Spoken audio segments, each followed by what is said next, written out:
د طالبانو دفاع وزیر ویلي چې د پاکستان له لوري له وروستیو بریدونو په ځواب کې سرحد په اوږدو کې تعرضي عملیات ترسره کړي دي.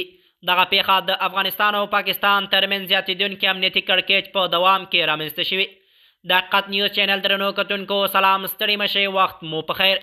په سر کې یادونه کوم که حقیقت نیوز چینل مو نوی سبسکرایب کړی نو په درنښت سره همدا اوس یې سبسکرایب کړئ ترڅو زموږ مهم او تازه خبر تر ټولو دمخه تر تاسو در ورسیږي.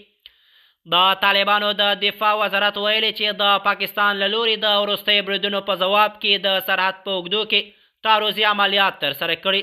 دغه پیښه د افغانستان او پاکستان ترمنځ د زیاتېدونکي امنیتي کړکېچ په دوام کې رامنځته شوه.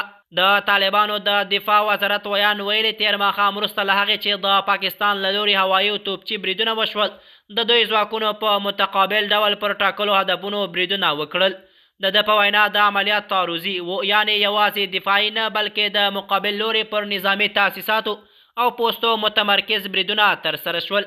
هغه ادعا وکړه چې په دغه عملیاتو کې 32 پاکستاني سرتیري وژل شوي او ځینې نور ټپیان دي، خو د دغه شمیر په اړه خپلواک تایید نشته. د راپور له مخې لومړی د پاکستان له لوري د سرحدي سیمو پر څو نقطو هوایي بریدونه ترسره شوي وو چې د افغانستان خاورې کې چاته هم زیان نه و ورسېدلی. ورپسې د طالب ځواکونو د درنو وسلو او ځمکنیو واحدونو په کارولو سره ځواب ورکړ. سرچینې وایي چې په عملیاتو کې د توپچي راکټي بریدونه او مستقیمو نښتو کار اخیستل شوی. ځینې امنیتي شنونکي وایي چې دا ډول تعرضي عملیات عموماً څو ساعته دوام کوي او هدف یې دا وي چې مقابل لوری د نورو بریدونو له تکرار راوګرځوي.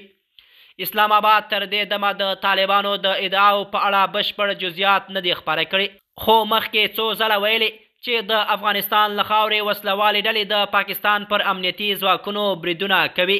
پاکستان ټینګار کوي چې د دغه ډلو پر ضد باید جدي اقدام وشي. د حقیقت نیوز چینل درنو کتونکو زموږ د نن ورځې چمتو شوی خبر تر همدې ځای و. تر بیا مو په الله سپارم.